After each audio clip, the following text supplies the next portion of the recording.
أزي بحتصير معبل 1925 متر باند أب تلفزيون أب ساتلايت إتيوسات كمون بمرببات يوتيوبن فيسبوكن كاب ساعة 4 سقاب 4 فرقان ويدما كاب ساعة 10 سقاب 10 فرقان كابزي كاب واشنطن دي سي زمحلالف دمز أمريكا يو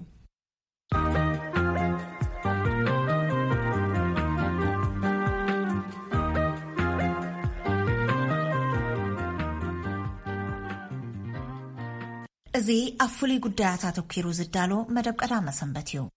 سلام كمي تمسيو خبرات سمعتنا لو مقدام إسران كلتن حملة كلتا شحن 15 ويدما إسران تشعتن حملة كلتا شحن إسران سلستنيو أبناي لو مقدام فنونا أبحاد أرأستا قداي زتكورة زتكهلوان نايو كساف زاما مدبنا مسانا خصن حز عدمكم ساراف الصايين أب كولورادو دينفر أمريكا ملؤسو من زحل فقنا استقانعه نايلوم زمن فيستيفال تجراي دحر مبقع كوينات تجراي فلما جزاء كب عدنا زمزو جزاوي ممحدار تجراي بريزيدنت جيتاتشو ردان كالو السبسلت أنا نكاتيتو تزازي ملو استفلالي وعلاتات ميتاتن مزنعتا وصحفاتن كمون موسيقاون بهلاون مرئيتات زحقو فنيرو سفح زبالة رديت منتان كركب بتر سلطان ننبار أبالة محبر أيتا ملو أسفا أتحبابار فيستيفال دينفر أيتا إلياس غودفاي كم محبر دك آنستيو سمين أمريكا ويزرو هيلن قدين وكالاي منا أسيتا غارو سمين أمريكا زنبا أرقاون عدمو ومالو نابوك حلفكم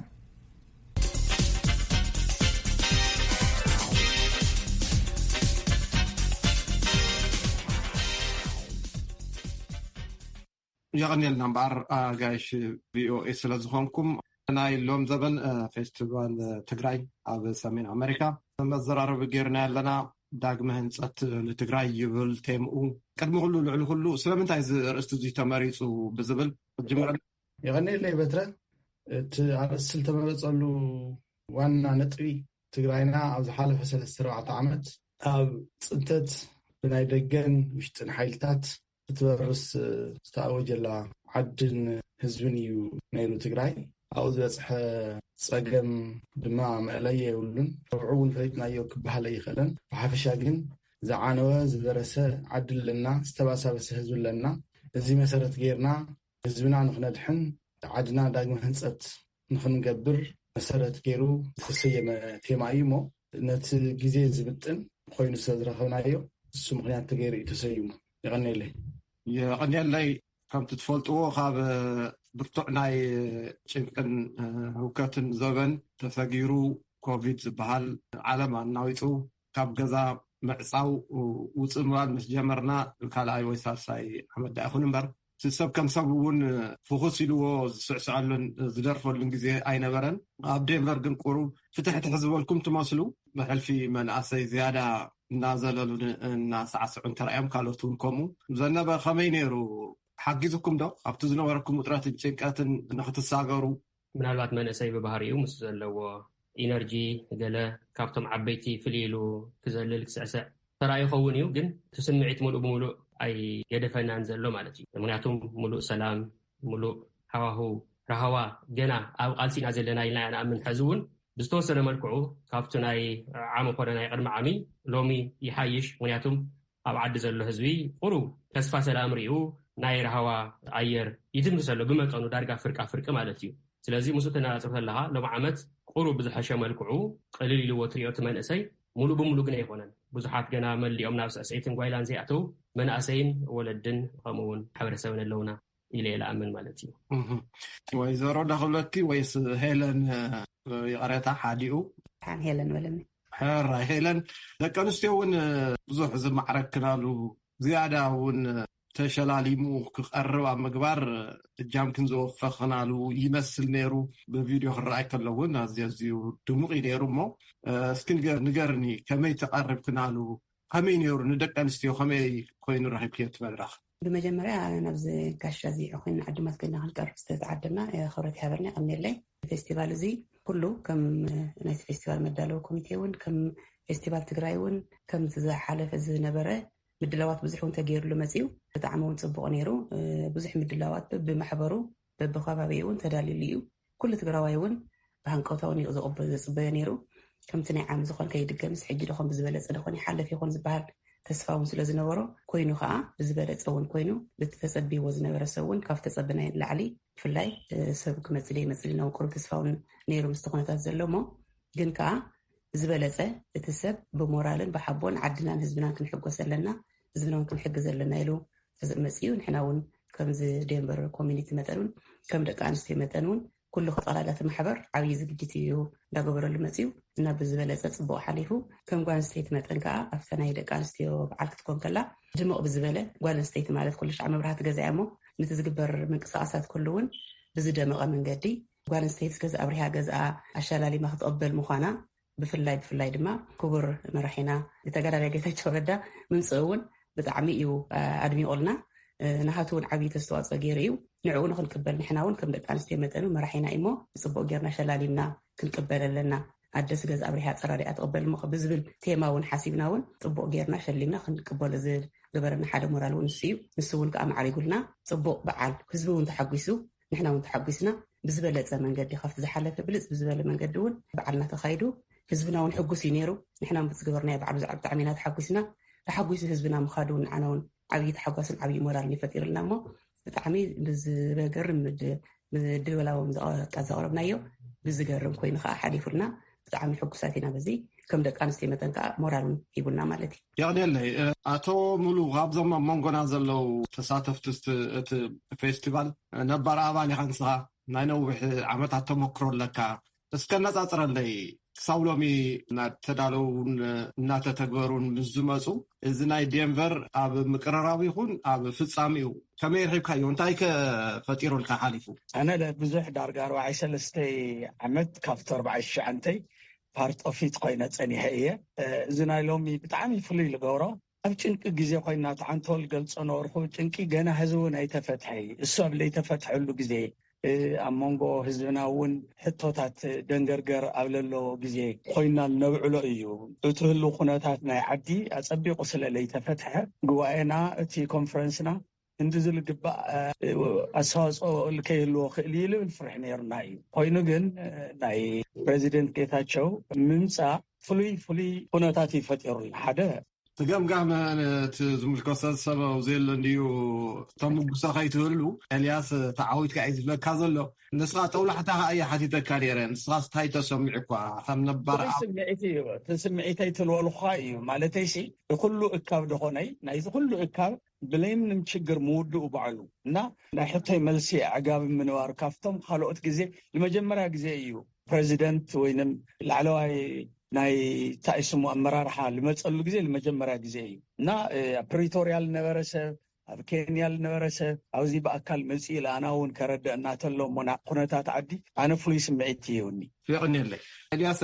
ኢኻ ክትመርሖ ክተዋድዶን ፀኒሕኻ ፌስቲቫል ኮሎራዶ ዴንቨር እንታይ እሞ ክብል ደልየ ተሰቢልዎ ነይሩ ብዛዕባ ጌታቸውን ኣብ መንጎ ጌታቸውን እቲ ህዝብን ዝነበረ ርክብ እውን ኣብ ቴሌቭዥን ኣብ ቪድዮ እውን ስለዝቀረበ ብዛዕባ ውፃእ ግን ክሓተካ እሞ ብዙሕ ገንዘብ ድኾነ ውፅዎም ይኸውን ኣብ ዓዲ ጠሚ ዝሓድር ህዝቢ ኣሎ እዩ እሞ ኣውፅኦም ደኾኑ ብዙሕ ገንዘብ ኢሉ ሓትት ሰብ ኣጋጢሙና ኣሎ ወግዓዊ ድዩ ኦፊሻል ኣይኮነን ኣይፈልጥን ሓትት ስለ ዘለኒ እየ ግን ማተሰኣ ኣብኡ ዘጥፍኦ ገንዘብስ ንዓደደ ይምላእኾን ክንደይ ከውፅኡ ማተሰኣ ኢሉ ዝሓትት ህዝቢ ኣሎ እሞ እንታይ ምብልካ ብዛዕባኡ ይቐኒለይ በትራ መቸም እንታይ እዩ ዝበሃል እቶት ክትረክብ ከይወፃእኻ ብነፃ ዝርከብ እቶት ክህለ ይኽእልን ካብ ተመክሮና ክነግረካ ብፍላይ ድሕርቲ ናይ ኩናት ሓለፉ 3 ዓመታት ኣብ ዴንቨር 2021 ዓሚ ኣብ ባልቲሞር ሎሚ ኣብ ዴንቨር ለገና ተመሊስና ዝወፁ ወፃእታት ብዙሓት እዮም ግን ድማ ዝተረኸቡ ክንደይ የምልካ ምቕማጥ ፅቡቅ ይመስለኒ ዳርጋ ተመሳሳሊ እዮም እቶታት ለምሳሌ ብ21 እቶት ኣስታት 350,000 ካብ ብሰሙን ሙሉእ ካብ ሰለስቲኡ ውዳበ ንጥፈታት ተረኸበ ማለት ፅሩይ እቶት እየ ዝለካ ዘሎ ዘሪፖርት ወፃኢ ካብኡ ዝተሓተ እዩ ማለት እዩ ዳርጋ ናብ ሲሶ ጌርና ንቕምጦ ንኽእል ክንዲ ሲሶ ውፅኢኻስ 350 340 ምርካብ ቀሊል ኣይኮነ ግን እሱ ወፃኢ ውፅኢኻ ዝርከብ ትርፊ ግን ዓብዪ እዩ ናፍታ ናይ መወዳእታ እዚ ኩሉ ሰሪሕኩም ፈታይ ገይርኩም እንተኢልካ ግን ብምሉእ ዘን ቅርሺ እዚአን ብዕሊ እውን ተነጊሩ እዩ ብሚድያ እውን ተዘሪቡ እዩ ቀጥታ ናብ መኸተ ትግራይ እየ ንዒደን ያኔለይ እግረ መንገዲ ግን ምስ ወፃኢ ዝተኣሳሰረ ኣብ ከባቢ ኣቶ ጌታቸው ረዳ ዝነበሩ ኣኽበርቲ ፀጥታ ወይ ከዓ ፖሊስ ዶ ክንብሎም ፖሊስ ዝብል ፅሑፍ ነይርዎም እዩ ንስኻትኩም ዲኹም ክኢልኩምዎ ተወፃኢ ወይስ ካሊእ ኣካል እዩ ሸፊንዎ ብዙሓት ፖሊስ ነይሩ እሞ ንዓቶም ከንስኻትኩም ዲኹም ሸፊንኩምዎ ንስኻትኩም ዘይምገበርኩምዎ ዝብል ሕቶ እውን ስለ ዝቐረበ ከይድ ናብቲ ፖሊስ ዝመፅ ዘሎ ጋሻ መን ምዃኑ ኤክስፕሌን ጌርና ኣሎም ንሕና እውን እንታይ ኢና ዝብል ከም ህዝቢ ኤክስፕሌን ጌርና ኣሎም ትመፅእ ዝኽእል ሓደ ሓደጋታት እውን ኤክስፕሌን ጌርና ኣሎም ደርፎር እቲ ናይ ኣውሮራ ፖሊስ ተራ ፖሊስ ስራሕ ኮነ ይመድብልና ሰርጀንት ከይተረፈ እዩ እቶም ዋና ሓለፍቲ እዮም ተመዲቦምልና ብስነ ስርዓት ክህሊ ዝኽእል ሪስክ ብምሉእ ኣናላይዝ ገይሮም ቅድሚ እቲ በዓል ባዕሉ ተዳራሽ መፂኦም ሪኦምዎ መእተዊኡ መውፅኡ ብዙሕ ነገር ዱ ዲሊጀንስ ወይ ድማ ቅድሚ ስራሕ ምጅማሮም ክገብርዎ ዝግባእ ገዛዕ ዕዮ ሰሪሖም እዮም ተወሰነ ወፃኢ ንክሽፉ ተገይሩ እዩ ብዋናነት ግን እቶም ኣውረራ ፖሊስ ዝገበሩልና ምትሕባር ምስቲ ንሕና ዘለናሉ መድረኽ ተጋዳላይ ጌታቸው ክውሃብ ዝግባእ ፕሮቴክሽን ድማ ኣዛሚድካ ክሪኦ ከለካ ብጣዕሚ ዕዉት ስራሕ ዛትስዋይ እውን ብሰላም ክሓልፍ ዝገበሮ እውን ሓደ እሱ እዩ ኮሸላ ገጨላ ብጣዕሚ ብዝገርም መልክዑ ሓንቲ ነገር እኳ ሰይረአና እዚ ዝገበሮ ኣስተዋፅኦ ዓብዪ ክብለካ ኢለ ይቀኒለ እዚ ትሰምዕዎ ዘለኹም ካብ ዋሽንግተን ዲሲ ዝፍኖ ሬድዮ ድምፂ ኣሜሪካ እዩ ናይ ሎሚ መደብ ንናይ ሎም ዘበን ፌስቲቫል ትግራይ ሰሜን ኣሜሪካ ዘመልከት ኮይኑ ኣሎ ኣጋይሽና ኣይተ ሙሉእ ኣሰፋ ወይዘሮ ሄለን ግደይ ኣይተ ኤልያስ ጎደፋይን መንእሰይ ዘነበ ኣረጋውን እዮም በትረ ስልጣን ዓዲምዎም ናብኡ ክመልሰኩም طبق يقني يطبق كعلنا يبزخنا ناب أتو ملو تغصاب ملسك كم زنبه مدرخ حتى الملسن كم دنبر وين رينا لنا أتو جيتاتكم السكالو سمعنا لنا حتوتات مني حتيتو خميت حتيتو ميديا يقربن عقب دهان صح خمتن مناسي نامنت دليت مناسي بز مدلسك جباب نايت وعد زلوا خناتات حتيتو دو أتو جيتاتشو طبق حتى يمثلني بزح منسي حتى حاتيتيو عدل زرخه منسي بزح حاتيتيو ولد حاتيتهم يوم اور بريزيدنت ጌታቸውን መልሱ እዩ ኮይኑ ግን ዘይተከፉ ፍርታት ነይሮም ማለት ካል ንሱ ዝነበረ ናይ ግዘ ጽበት መበል ካልኣይ መድረኽ ክፍጠር ተፈትዩ ነይሩ ናይ መጀመርያ ዙር መልስ ምስ ወደአ መበል ካልኣይ ዙሩን ሓሲዩ ነይሩ ሰውን በዚሁ ግዘውን ይነበረን ተቋሪጹ ብዝኾነ ስለዝሓተ ካን ደሲልኒ ኣነ ካብቶም ክሓቱ ተዳልዮም ዝነበሩ መናእሰይ ወይም ሰባት ሓደ ኣነ ነይረ ዕድል ይረኸብኩን ተወዲ ሰዓት ማለት እዩ ዕጉብየ በቲ ሰብ ሓቲቱስ መልሲ ብምርካው ዕጉብየ ከም ኣነ ከም ዘነበ ወይ ድማ መናእሰይ ወኪለ ክሓቶ ኢለ ዝሓተኩ ሕቶ ዘይምሕታተይ ንእሽተይ ተሰሚዕኒ እዩ ግን ኖ ኮምፕሌን ግዜ ስለ ዘይነበረ እዩ ዳሓንም ንኣብነት እንተንሰምዓ ንኣብነት ታሕቶኻ ኣቶ ጌታቸው ነው ዘለዋ ኮይኑ ሓደ መዓልቲ ወይ ከምዚ ኢሉ ዘነበ ሓቲቱኒ ነይሩ ምባለ ይተርፍን እሞ እስኪ ሕቶቶ በዛ ሚድያ ጌርካ ወይ ጋሻና እንተኮይኑ ድማ ክንፍትን ኢና ከምዚኣ ኢሉ ዘነበ ቀሪቡልካ ሕቶ ክንብሎ ንኽእል ኢና እስኪ ሕቶቶ ብጣዕሚ ጽቡቕ ናይ ህዝቢ ሕቶ ኢለ ስለ ዝኣምን ማለት እዩ ብፍላይ ተሓቶይ ከም መናእሰይ ጉዳይ ጉድኣት ኣካል ትግራይ ብጣዕሚ እዩ ዝስምዐኒ ወይ ኮንሰርን ዘለኒ ብዛዕባ እቶም ማለት እዩ ናትሕቶይ እቶም ጉድኣት ኣካል እዚኦም ንሪኦም ኣለና በብመድረኹ ማለት እዩ ኣብ ዳያስፖራ ዘሎ መንእሰይ ንባዕለይ ሓዊሱ ማለት እዩ ብጣዕሚ ንሓዝን ብጣዕሚ ንደንን ኣለና ማለት እዩ ስለዚ ኣብ ዳያስፖራ ዘሎ መንእሰይ እቲ ብዙሕ ለመንእሰይ ቀንዕ ኢሉ ክኸይድ እንድሕትለዩ ኮይኑ ኣብ ዓዲ ዘሎ ጉድኣት ኣካል መናእሰይ ኮነ ኩሎም ጉድኣት ኣካል ቅንዕ ክብሉ ክጅምሩ ኣለዎም ማለት እዩ ንሶም እንትቐንዑ ኢና ንሕና መናእሰይ ቅንዕ ንብል ወይ ካብቲ ዘለና ስምዒት ንወፅእ ማለት እዩ ስለዚ ኣብዚ ዘሎ መንእሰይ ኩሉ ካብ በዓልና ጀሚሩ ንዕጆኹም ህዝብኩም ኣድሕኑ ዓድኹም ተኸላኸሉ ኢልና 10 ቅርሺ ትኹን 20 ቅርሺ ትኹን እናዋፃና ኣጆኹም ዝበልናዮም መናእሰይ ድሕሪ ኩናት ግን ኢዶም እግሮም ካልእ ኣካሎም ሲኢኖም ክመፁ ከለዉ ዝነዋፆ ነበርና ነገር ብዕፅፊ ዘይነዋፀሉ ምክንያት የለን እሞ ንዓኣቶም መሐከምስ ይኹን ገለ ዝደለይዎ ነገር ማለት እዩ ስለዚ ከም መንግስቲ ትግራይ እንታይ ዓይነት ፕላትፎርም ከዘጋጅ ይኽእል ነዚ ትራንስፓረንሲ ዘለዎ ምእኹል ዝኾነ ምሕደራ ዘለዎ ንጉዳት ኣካል ዝሕግዝ ማለት እዩ እንታይ ዓይነት ፕላትፎርም ክፈጥረልና ይኽእል ድሕሪ ንሱ ፈጢሩልና ካብና ዝፅበዮ ነገር ኸ እንታይ እዩ ምክንያቱም ግድን እዩ ክንሕግዝ ዝብል ሕቶ ሓቱ ሓሲቡ ነይረ ብዙይ ዝሃብካኒ ዕድል ክብረት ይሃበልየ ማለት እዩ ይኸቕኒልና ኣብ ሄለን ክንከይድ እሞ እዚ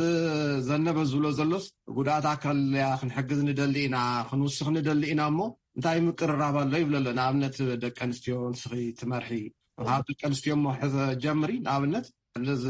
ዘነበ ዝብሎ ዘሎ ካልኦት እውን እንድሕር ከምኡ ዝሓስቡ ኮይኖም ኣብቲ መሪሕነት እውን ኣለኺ ይብለካ ኣሎ እሞ ከመይ ክትሕግዙ ትኽእሉ ዝያዳ ከመይ ክተድንፍዕዎ ትኽእሉ يقنيلي نحن وانت نايزن نتحدث حتى بناي دقانستيو زحتت حتى ايو تحدث نيريو فلاي بناي دقانستيو ابز شجرات بصحي زلو مور دقانستيو نغودي سلا زلو كابد ناي حجي زغبر زلو بزحت حتى بزحت حتيت ايزي تحدثونلو ناي غزي محصار كوينو بزح سب تراوي صحن ساعاتون اخيلو مس غزي مغيا سلا زنبره سترف حتاتونلو بخل ግን ተጠርኒፋት حتى خدنا استلاقنا بايا نحن حواتنا كما جينا نحجز نخل ጉዳት ወሓደ ደክስ ሕዋትና ኣለዋና ኣሽተለዋ ዓበይት ኣለዋ ካብ ናይ ቀደም ጀሚረን ጉዳት ኣለዋ ሞ ብኸመ እዩ እስቲና ዓዱ እንደው ኢልና ሓተቲና ግን ዝተወሰነ ፕላትፎርም ይዘጋጀሎ ምስ ተዳለወ ነቲ ነገራት ንሱ ነፍልጠኩም ሞ ንዓተን ክሕገዛሉ ዝኽእል መንገዲ ስእልካ ተወሰነ ገንዘብ 5,000 ሓጊዝካ ንፅባሒቱ ወይ ካብ ሰሙኑ ተመሊሰን መፅን ኣነ ሓገዝ ይደሊ ዝብላሉ ዘይኮና ሓደ ነገር ካብ መጀመርያ ጀሚረን ናብ ርእነ ዝተኻኺለን ዓርሰን ክኢለን بعسن تأمامينا بتاز تجبرت لنا حجز نبعلن نسدر إنك تطورا زخلا خاطر تطورنا توزيع تطور تخوينا نبعلن لكن نسدر إنك تطورا زخلا عدل كيف تركم زلوا وزيونها لهم حتى أيو حكيتنا ولا لنا بعلي من قصة يوم السنة سبب لنا حتى نازي أنا هبانا والكالي فليتي بالله أميلي صبو الياس ذا بازي أنا بخاف حل فايدة لن قلنا أنت إلى حتى كان المسيلوكا بزعبة فيستيفال تجراي زملكت مس هزبي كساعة عندي تراخيبكم ما بزبل جن حطوا كل عسام يعلقوا هذا حدا ميديا كواس زعبا تجراي وقحت صبح زارب سب أب دينفرس فيستيفال كونزل لون سكوا أي فلتكم زناجر النسبة لن فلت أنا جريان لن قبل سامعيو نتعامل معك هسه إحنا شو حكينا فلتكم كم نجمر including بنايت تجراي تلفزيون يعني زلوا أنا ميديا تاعت السوشيال ميديا نداوم بس حقوق أخي خول مالتي تمفلاتستي بيوتيوبات لمن يوم درفت خمسو عجايش 5 مصطفى عند كله فالتنا قينا لما جمر زي تحرس الاستعماد مس مرحتي تجراي خم بحدش إن الراخور بزين ملكو عندهم كوميرشال تدانيو سلازي نيرو البات زي مرأي وكرتحتت وأتملو أمور راس بساتكم زنابركم وزبانن نبت حدش ولا دو تمارح نتركبكم نفتت كي يهلو زطرات أو رسابات هلو بحلفي مستخونتات أزاميل كمالتيو كم تغلو زفتون كنا أبنت ميديا زنت فمولو جيزيو أي سمع خلون انتايلو وينا توجيغا أيو وينايت نزاربو زلنا شجريو رأيت أصل زحاتة جن أي ندوغمون أمور الراس كمي يسارحهم كمي نتفكمولو تزولو مرحنة حصرا بالكخمي تجمجمو أنا نعرفه الجزء نيرو جن أتو مور راس أتو تمكرو أم تحل الأفكار ليفل سكازي قبل تفعله تعيشوا محلفنت تقاعدوا حد شمارة راح قلنا نحجزينا هندل قبة من أسيم صانعي تهم للوجن أبقروا خوينا تمكرات يكون حلف السرعة حتات شر لا جبرنا هنا نخدل لنا سكازون يعرفنا مالتك اللي أخوات ساتفي أنا نعمت أوديتر ينايت محبر أوديترون بقروا خوين خال مرأي تمكر شر لمقبار حجزي كابل باليوم دحنا أيام ريلاتيفلي من أسيم سنة حد ما يتقمطون بيجن أو قروا خوينا شر نجبرنا خفتت الكيف تر مالتي دام توعي شجر خوينا نيو نزل قبة عقم له من سيلا وز محبر زي إمبار مقبار بتعمي سنيفنا أنا ولا تو كونفرنسون جمجمي أما أنا أسيس راح نسرحهم لنا أفتو كفتتكن أو قرأوا خوينا سلن نحجز لنا بزح كفتت للرأي مثلني هراي إلن مدرسة دكانستيو نيريو خمت تفلتيو جيتاتشو ون دكانستيو زملكت بعلوز على مدرة تزارب ترايلو شلماتو نيرون بركتوز نبرن دكانستيو سامين أمريكا زلخن ويكعزلوا عملتيو مست أتوملو زولا زلو حابر كاب مسرح أم حجاز ممرح زلكن ترى ملو عقمي زلكن مو وخميت ريو كميت قمقميو حراي كم دقان استيمتن يو ناي دقان ستساتفو كاب قدمت هيزو خافت قالسون جميرو ناي دقان ستساتفو بتعامل برتع سلازخونه قوان ستيت مالت عندي حقونا يجاز عندي حقونا يدخل لزقبر نقراتي مو أفتقال سون بزبالة كم دقان استي معرم مستودي خوينا معرنة نخبيرا لا تقال سامتين أو بدحر يزقبر من قصاصاتون سالة تقاليسن سالة بعلم معرنة زخبراون يو حجر أزل قاطة من نقراتي قاطة منبر أفتح له في قالس زنبراون أفتح مس معواتنا يزنبر قالس تناون أو منسترات كوينان أو عبيت أوفيسات كوينان معرم مستود خوينان سريحانيا بزي بقالسن زمصوئي تقاليسن ተሳትፈሉ ነረጋጊፀን እየን እዚ ብጣዕሚ ከኩርዕና እዩ ዝግባእ ከምኡ እንዳበለ ክመፅእ ከለዉ ኣብ ወፃእ ዘለዋ ደቂ ኣንስትዮ እውን እንዳተሓጋገዘ እየን እተን ወፃእ ዘለዋ ደቂ ኣንስትዮ ሓጊዘን እተን ቅድሚ ሒና ዝነበራ ማለት እዩ እተን ተቃለስቲ እውን ተቃሊሰን እውን ናብቲ ፅቡቅ ደረጃ ማዕርነትን ኣረጋጊፀን ማዕረ ኮይነን እውን ተቃሊሰን መፅአን ሰሪሐን ሕጂ እውን ኣብዚ ዝማሕበራት እዚ ካብ ዝምስረት በብዓዱ ንውሕ ዝበለ ዓመት ዘኽበረ ማሕበር ናይ ደቂ ኣንስትዮ እዩ ካብቲ ምስረት ጀሚሩ ስቲል ሕጂ እውን እንዳሰርሐ እንዳተቃለሰ እዩ ዝመፅ እዩ ከም ሰሜን ኣሜሪካ ደቂ ኣንስትዮ እውን ኣብዚ ናይ ሕጂ ዝግበር ፌስቲቫላት ምስማ ተሰዓ ጎኒ ጎኒ ኮይኑ ሓቢረን ዝሰርሓ መሳርሕቲ ማሕበራት እዩ ሲስተርስ ማሕበር እዩ ዝበሃላ ናይ ደቂ ኣንስትዮ ናይ መናእሰይን ሓቢርና ምስኣቶም ከዓ ጎኒ ጎኒ ሂንሂ እንዳተባሃልና እውን ንሰርሕ ዝግበር ናይ ፌስቲቫል በዓል ዝግበር ሓገዛት መኸት እንተሃልዩ ሓገዝ ተሃልዩ ጎኒ ጎኒ ምስ ዝግበር ነገራት ኩሉ ኣብ ጎኒ ኮይና ንሕግዝ እንሰርሕን ከም መራሕቲ መጠኑን ናይ ደቂ ኣንስትዮ ሰሜን ኣሜሪካ ኣመራርሓ እውን ኣለዋና ኣብዚ ናይ ሚኒስትር ተሳውን ሓደ ኮይነን ናይ ደቂ ኣንስትዮ ናይ ሰሜን ኣሜሪካ እውን ኣመራርሓ እየን ናይቲ ማተሳውን ኣመራርሓ እየን እሞ ኩሉ ዝግበር ምንቅስቃስ ጎኒ ጎኒ እንዳተመኻርካ ይስራሕ ፅቡቅ ተሳትፎ እውን ኣለና ፅቡቅ ምንቅስቃስ እውን ኣለና ኣብ ዝግበር ምቅላስ ኩሉ እውን ኣብ ኩሉ ኣብ ኣድቮካሲ ድዩ ኣብ ሰላማዊ ሰልፊ ድዩ ኣብ ዝግበር ነገራት መኸተ ድዩ ቅድሚት መፅእ ጓል ኣንስተይቲ እያ እዚ ከዓ ሳላ ፅቡቅን ፅፉን ኣመራርሓ ምስተን ኣሕዋትና ሂንሂ እንዳተባሃልና ንሰርሐሉ መንገዲ እሞ ብጣዕሚ ፅቡቅ ኢና ሓቢልና ኢና ንሰርሕ ነገልግል ኢና ማለት እዩ እዚ ትሰምዕዎ ዘለኹም ካብ ዋሽንግተን ዲሲ ዝፍኖ ሬድዮ ድምፂ ኣሜሪካ እዩ ናይ ሎሚ መደብ ንናይ ሎም ዘበን ፌስቲቫል ትግራይ ሰሜን ኣሜሪካ ዝምልከት ኮይኑሎ ኣጋይሽና ኣይተ ሙሉእ ኣሰፋ ወይዘሮ ሄለን ግደይ ኣይተ ኤልያስ ጎደፋይን መንእሰይ ዘነበ ኣረጋውን እዮም በትረ ስልጣን ይዓዲምዎም ናብኡ ክመልሰኩም እግረ መንገዲ ግን ክሓተኪ ኣብ ደቂ ኣንስትዮ ይኹን ኣብ ካልኦት ስነ-ኣእምራዊ ድዩ ኣካላዊ ድዩ ብዙሕ በሰላን ጉድኣትን ይወሪዱ ኣብ ዝሓለፈ 2 ዓመትን ፈረቓን 3 እሞ ኣብዚ ሰሜን ኣሜሪካ ዘለዋ ደቂ ኣንስትዮ ብሰንኪ እቲ ዓዲ ዝኾነ ነገራት ክሳብ ክንደይ ተጎዲአን ወይ ከዓ ተጎዲአን እየን ከመይ ምገለጽክዮ ስምዒተን እስከንፀባርቕለይ ከቢድ እዩ ንክትገልፆ ስምዒቱ ከቢድ እዩ ኩሉ ከም ትግራዋይ መጠን እንድዩ ትሽግርን ትመከራን በፂሕና ኣብ ዓለም ተፈጢሩ ዘይፈልጥ ኣብ ሰብ ፍጡር ክግበር ኢልካ ዘይተሓስቡ ነገራት እዩ ኣብ ትግራዋይ በፂሑ ግን ከዓ ካብኣ ድማ ከም ደቂ ኣንስትዮ መጠን እውን ጓል ኣንስተይቲ ኣዶ ኮይና በዓልቲ ገዛ ኮይና ውላድ ኮይና ኩሉ ነገር እንትኽእል ኣብ ቅድሚኦም ብዙሕ ነገር ሓደገ ብዙሕ ሽግራት በፂሕዋ ኢኹም ትፈልጥዎ ኣብዚ ተተገለፀ ትርጉም ይብልን ኣብ ጓል ኣንስተይቲ ትግራይ ዝበፅሐ ከቢድ በደልስ ኩሉ እዩ ዝፈልጦ ንሞ ብኡ መጠን ከዓ ንዓና ከም ደቂ ኣንስትዮ መጠን ከዓ ቅርቢ ኢሉ ትሽግራት ይሕመና ማለት እዩ ተጓል ኣንስተይቲ ከም ዝተጎዲኣ ብ4 ብ5 ደፊራ ኣብዚ ነገር እዚ በፂሓ ክትበሃል ከላ ኣነ እንተዝኸውን ነይረ ወይ ውላደ ወይ ኣዴተ ትኸውን ነይራ ኢልና ምስ ነብስና እንዳጣበቕና ኢና ንሰርሐሉ ፀኒሕና ስጋዕ ሕጂ እውን ነቶም ከምኡ ሽግር በፂሐን ዘለዋ ንሕና እውን እኮ ከምኣተን ኢና ኮይና ዘለና ማለት እዩ እዚ ሽግር እዚ ኣነ እዩ በፂሕኒ ዘሎ እታ ው ዝበፅሕ ሓፍተይ ከም ሄለን ኮይና ክሪኣ ወይ ከዓ ከምታ ናይ ሰሜን ኣሜሪካ ብዘላ ኣመራርሓ ትኹን ኣባል ትኹን ኮይና ክሪኣ ከለኹ እንዳበልና ኢና ንሕና እውን ንዓተን ብዝግበር ምንቅስቃሳት ሞር ክንሕግዘሉ ንደሊ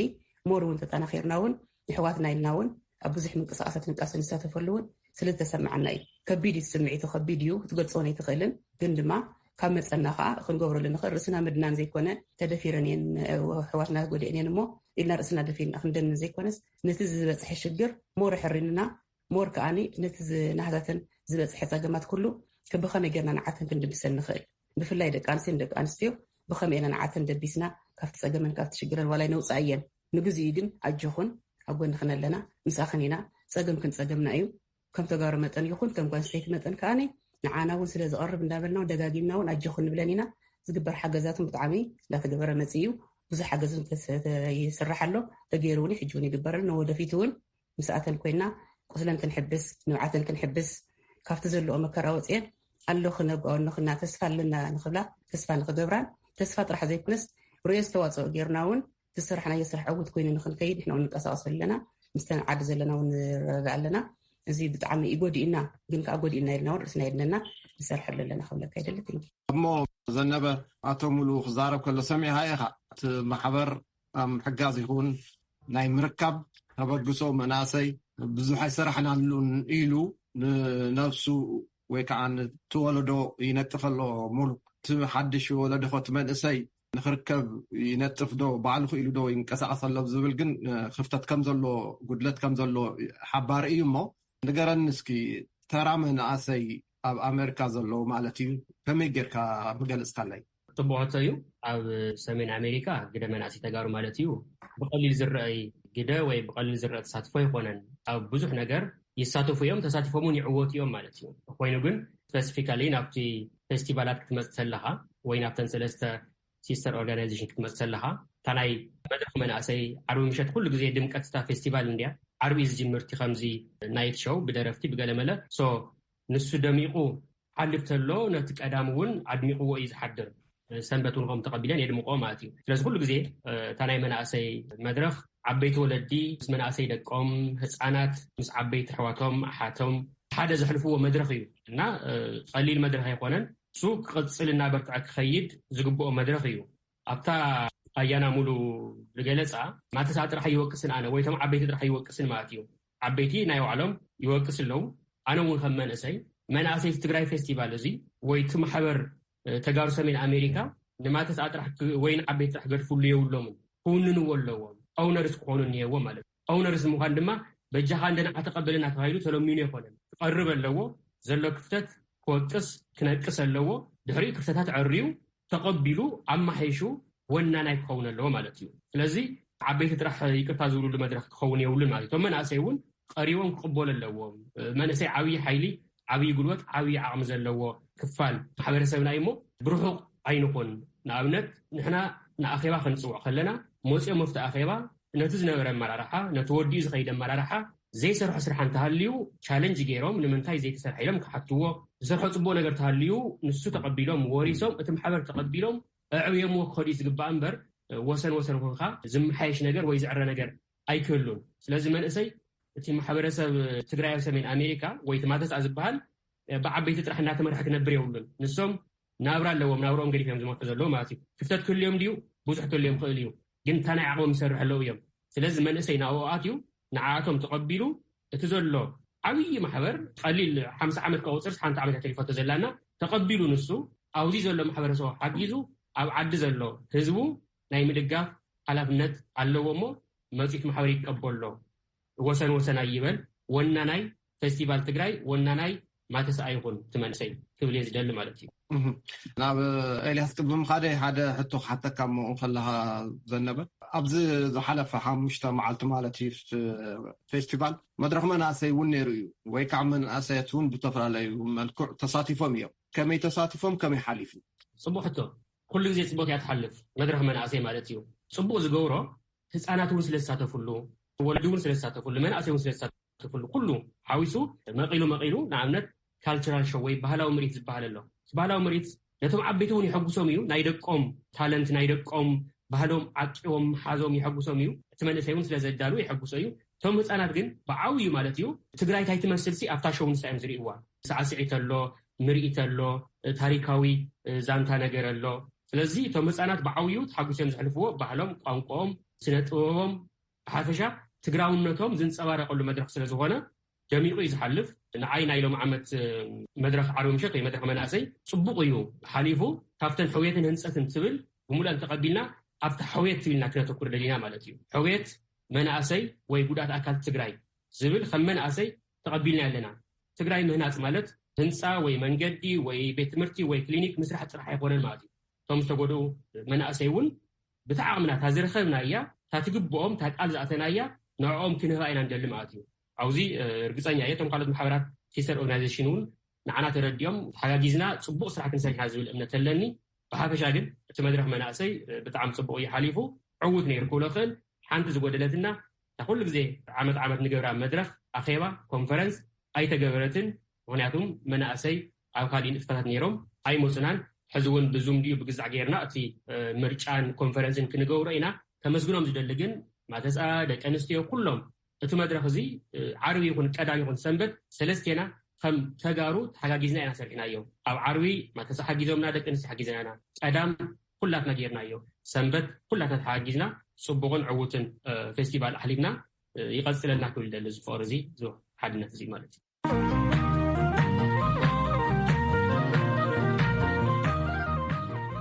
ኣብ ናይሎም ዘበን ፌስቲቫል ተጋሩ ሰሜን ኣሜሪካ ኣተኪሩ ዝተዳለወ መደብ ኢኹም ክትከታተሉ ፀኒሕኩም